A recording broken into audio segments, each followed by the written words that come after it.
Are you thinking about refinancing your mortgage just because rates dropped? Hold up.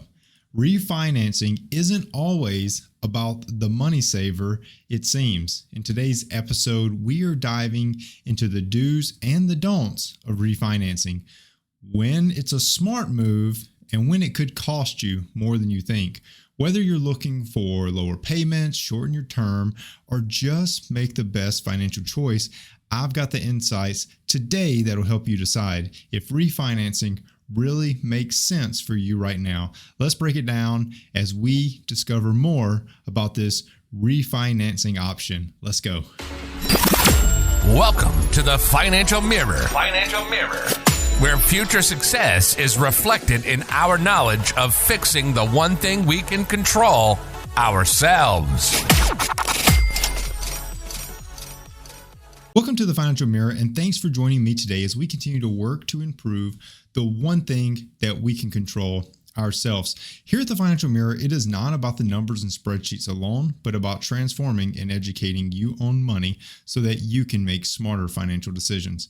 If this is the first time you are joining in, don't forget to hit subscribe on YouTube to be notified of all the new episodes as they release. If you're listening to this on Rumble, don't forget to like the video and follow the channel. And if you're on any podcast platform of your choice, don't forget to like and subscribe to the podcast.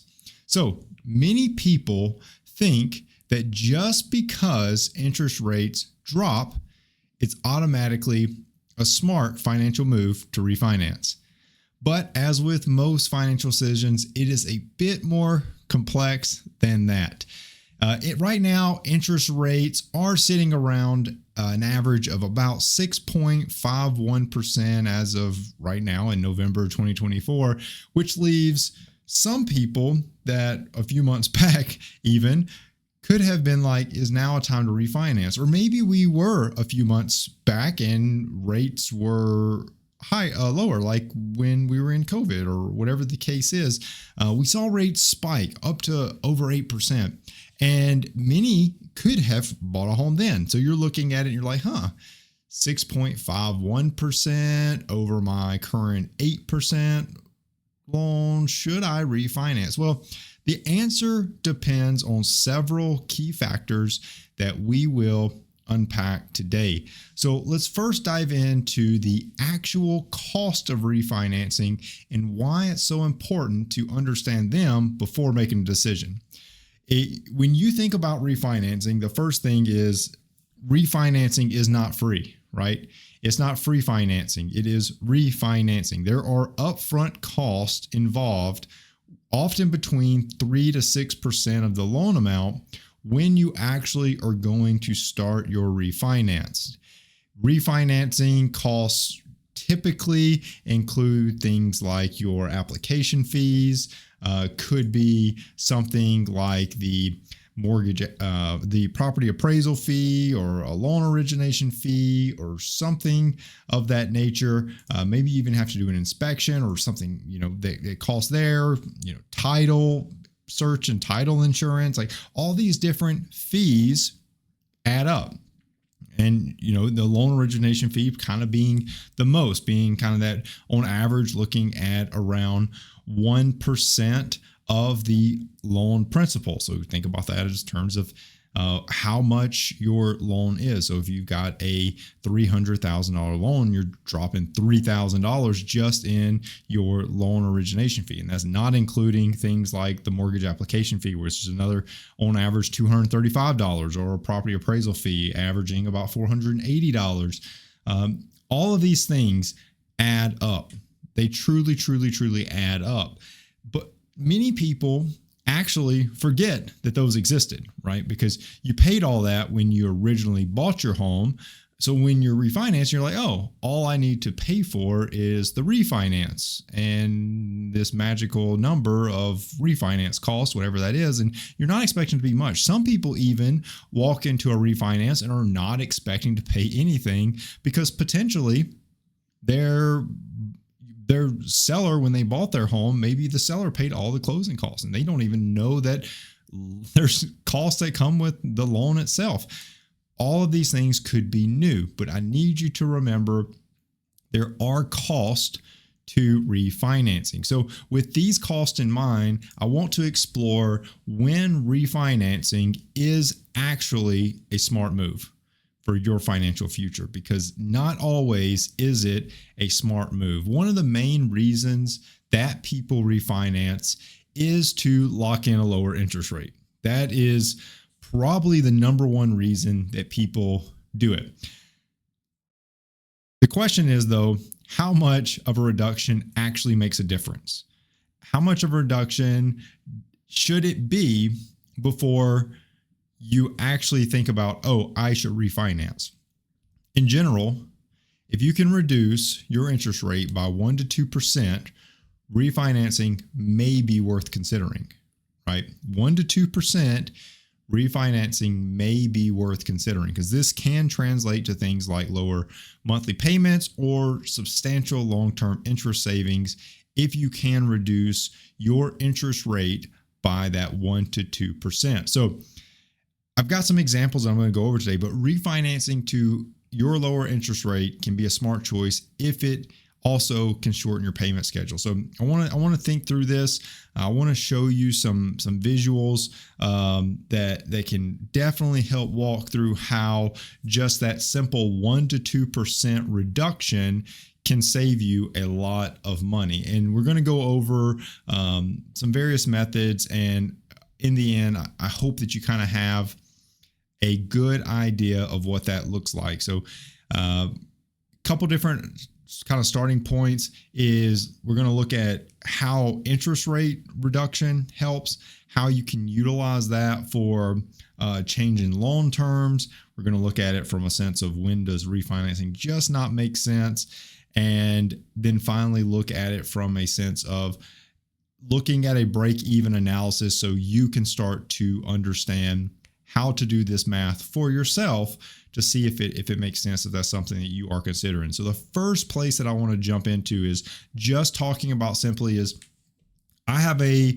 let's say, 5% interest rate, and now interest rates are, well, let's be realistic. I did an episode on mortgages, like paying off your mortgage versus investing, and how paying off your mortgage beats investing.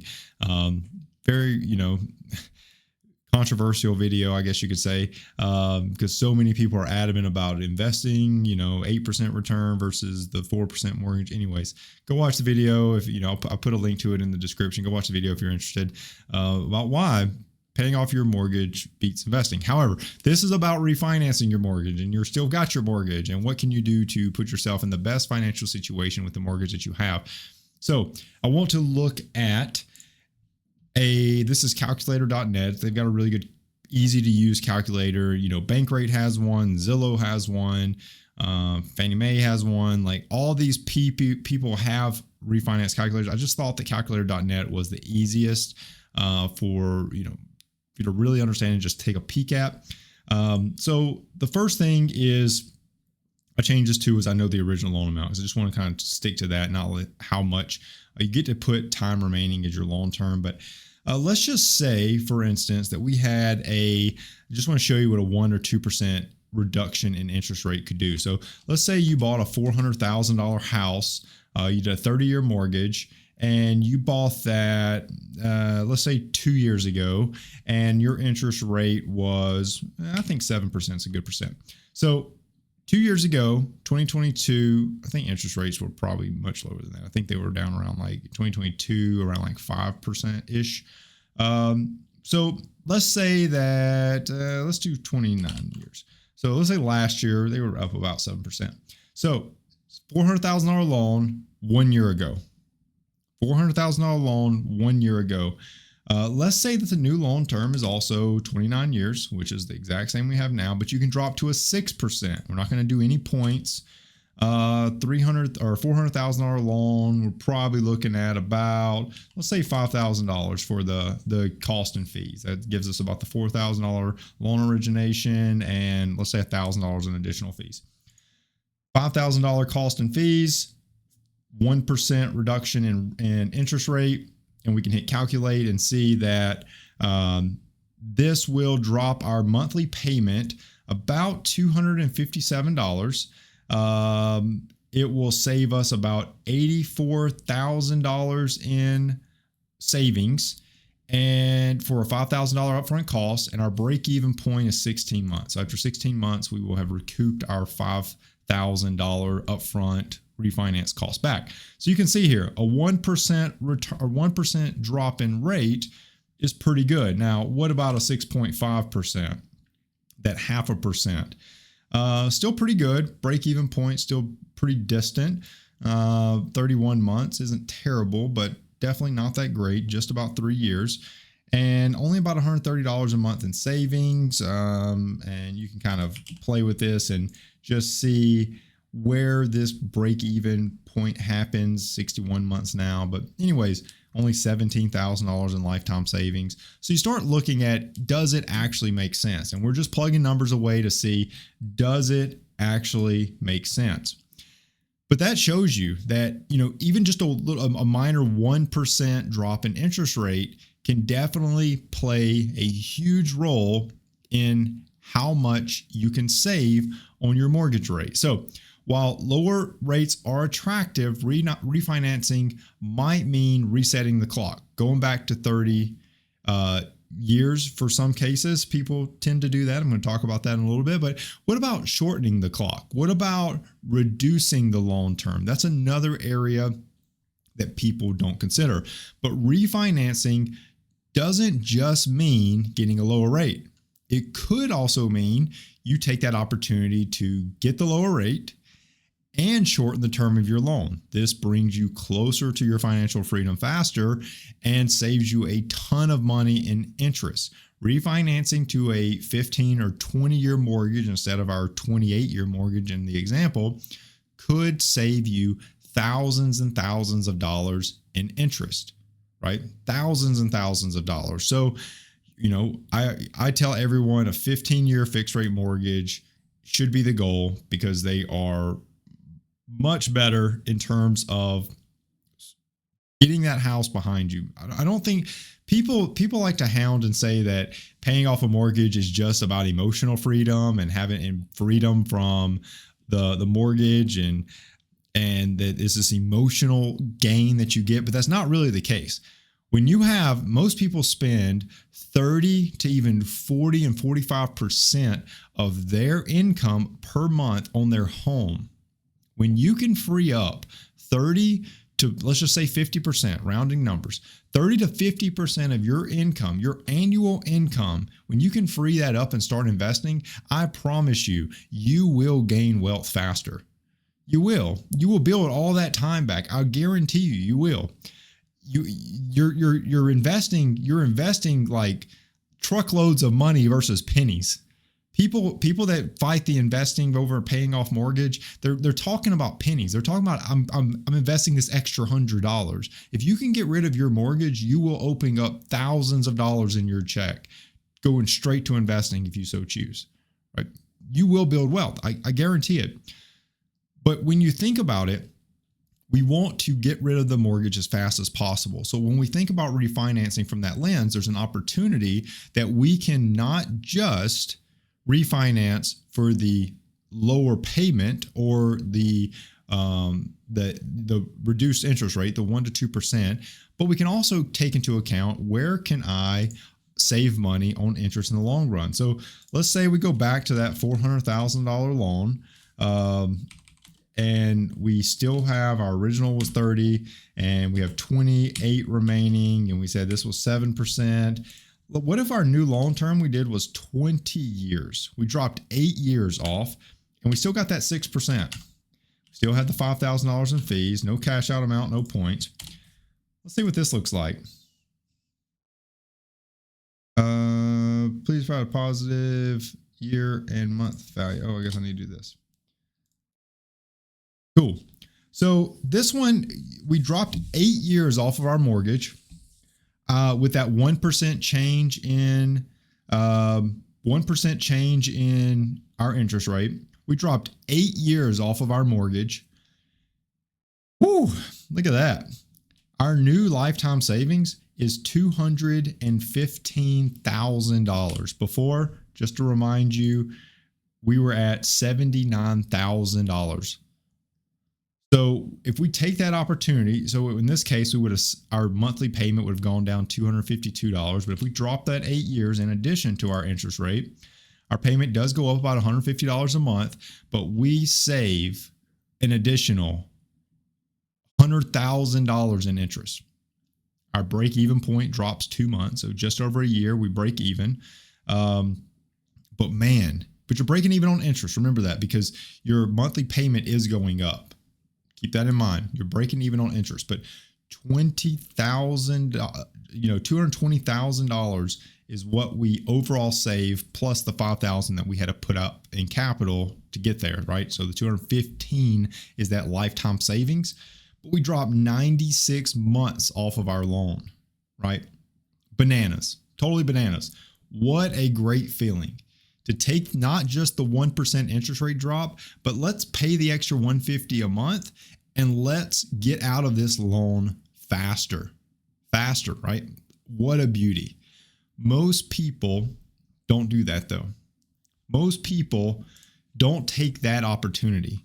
It all really boils down to this. If you want to own your home as fast as possible, right? You want to own your home as fast as possible. I want to emphasize that even this slight little increase in your monthly payment that we looked at here, $150 a month, will profit you over $100,000 extra over the lifetime of that loan, right? And you own your home 8 years faster, right? Nuts, totally nuts, right? So I want you to keep that in mind. Shortening the term, while it does increase your monthly payment a little bit, it still might not be ideal for everyone, especially if that 150 could like tilt you over in your budget. But there's options for that, right? There's options for that. Maybe you don't go to 20 years. Maybe you go to 22 years. Let's see if that changes our loan. Yeah, barely. Changes at $13, right? What if we just drop 5 years off? Instead of 28, we drop to 23. Look at that. We still save $50 a month. What I'm trying to highlight here is that there's an opportunity to not just use that 1% to open up that capital, but if you're not struggling with your monthly budget, force yourself to put that money towards your house. Force yourself by doing a shorter loan term. It's a great benefit, great value added. So when does it not make sense? When does refinancing not make sense? Well, the first place that refinancing doesn't make sense is if you're planning to move soon. And I mean like within a year. Like you saw a couple of our examples here, and most of those break-even points are about 15 to 24 months. So if you're moving in the next year, 2 years, refinancing probably is not your best bet. Remember, your savings need to outweigh the cost of refinancing, and that could take years. Sometimes it could take just over a year. Sometimes it could take multiple years. But if you move before you ever reach that break-even point, you lost money. Like it was not a smart move. Like it wasn't financially a smart move if you move before your break-even point. It's important to do this math though. You need to make sure you're actually saving money. Many people, they will refinance for that lower monthly payment, and they will also reset their 30-year mortgage. Also not a good idea. So remember, if you're not planning on staying in your home much longer, not a good idea to refinance. If you plan on reducing lowering your payment and restarting your loan back to 30 years, not a good idea. I wanted to show you I'm going to keep bouncing around this calculator. I think it does great for example's sake. So if we were at 28 years and we decided to bump this $400,000 loan back to 30 years, you're still going to save a little bit of money, but it's not your best solution. And this probably isn't the best example. 2 years, yeah, you'll probably save that just in the 1%. But let's say that you were already down to maybe even 25 years, maybe even do it. There you go. If you were down 5 years, if you've been paying on your loan for 5 years and you lowered your payment, you're going to lower your payment $403 a month. but it's going to cost you $19,000 extra just for doing that.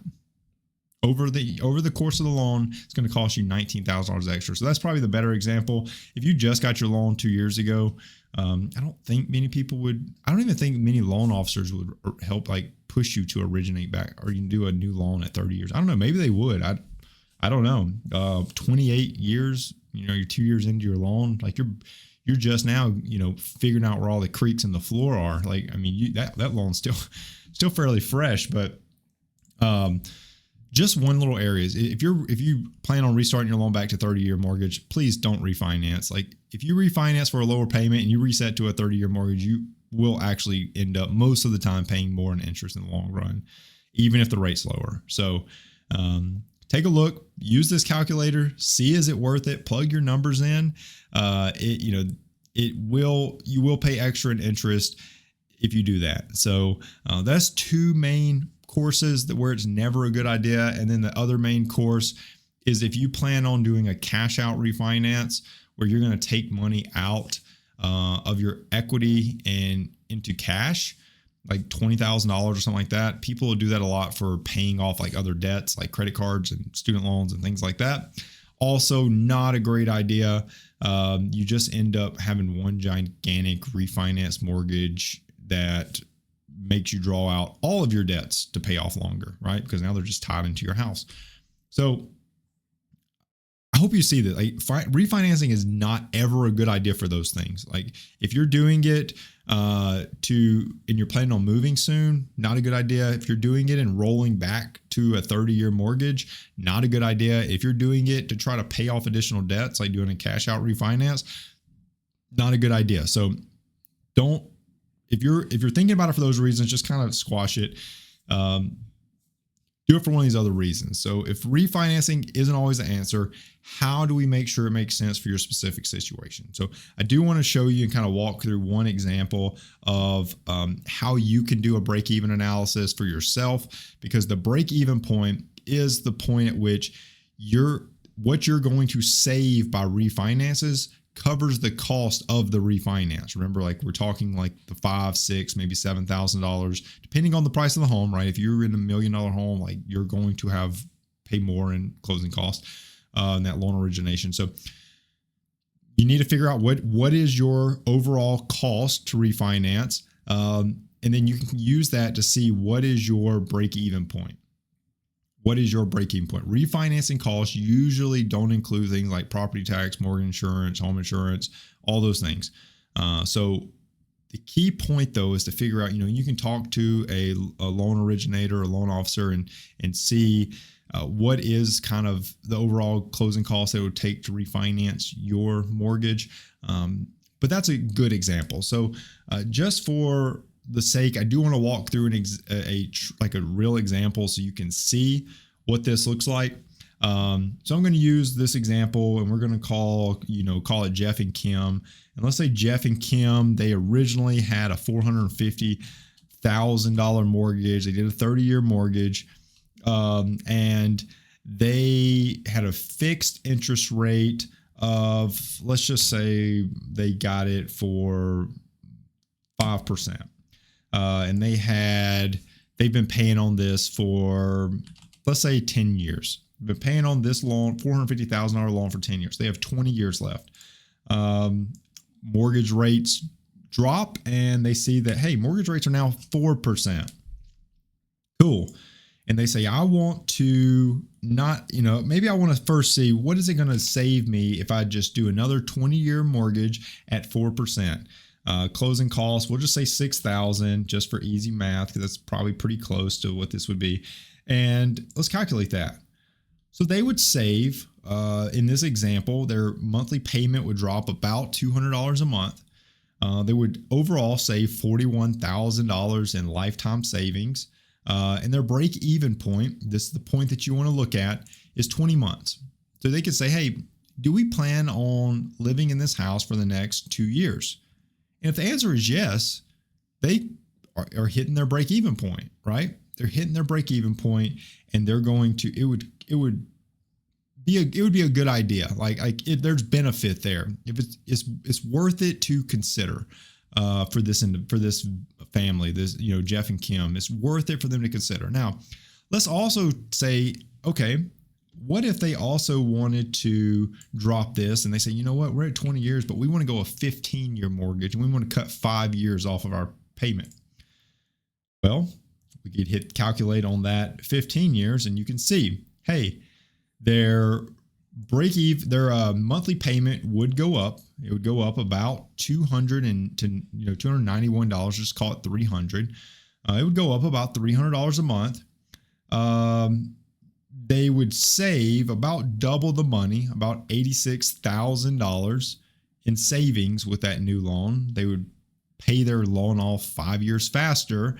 But that break-even point is about 19 months still, right? So still about 2 years. The biggest thing here is you have to ask yourself, is the 5 years worth the extra $291 a month? And if the answer is yes, go for it. And you could play with this and say, well, what about 17? Does 17 get me closer? Yes, maybe $60 a month is more ideal. Or maybe I just cut 2 years off my mortgage and I still save a little money, right? But these are all ways that you can kind of go about this and figure out, okay, what do I want my new loan? How do I want to structure my new loan? Because the point is, I have this opportunity. The interest rates are lower. What else can I get out of this? Can I get a shorter loan term? Can I get, where's that break-even point? But you need to do this math before you consider refinancing, right? Because that break-even period, that break-even point is the point that you need to look at, because by knowing your break-even point, you are one step closer to understanding when refinancing makes sense and when it doesn't, right? So hopefully all of this made sense. Hopefully you got something out of this, because when considering refinancing, you've got to keep these goals in mind: a lower interest rate, a shorter loan term, and you've got to make sure that you're going to be living there long enough to recoup your closing costs, right? You've got to recoup your closing costs. Refinancing is a tool that helps you achieve financial freedom, but only refinance if it aligns with your long-term goals, not as a way to fund new purchases, not as a way to roll all your debt into one. All of those things keep separate, pay off your debt. But if you have the opportunity to kind of check that first block, am I going to reduce my interest rate by 1 to 2%? If answer yes, okay, let me go plug in the math. Is it worth it? Is it more worth it for me to do the same loan term with this 1 to 2% interest rate drop? Or can I also reduce my loan term and figure out where that point is for you, depending on your financial situation, and decide, is that something that you should do? So I hope you got something out of this episode. Thank you for tuning in and learning more about refinancing. Let me know in the comments if you have any questions, and I hope to see you next week with the next episode. If you need any help at any point in kind of going through and seeing, maybe just determining, is refinancing the right move for you, you can always head over to thefinancialmirror.org, hit book now in the middle of the screen, and schedule your free consultation today. We can talk through what are your financial goals and see if me being your financial coach is the right move for you. So hopefully you got something out of this episode, and I hope until next week, you continue improving the one thing you can control, yourself. Till next week. Peace. Well, that wraps up today's Financial Mirror. Join us next week as we continue to work on ourselves, change our mentality, and to commit to achieving the success we always envisioned. Regardless of your platform, help us grow as a community. Please like, subscribe, and share with the people in your lives.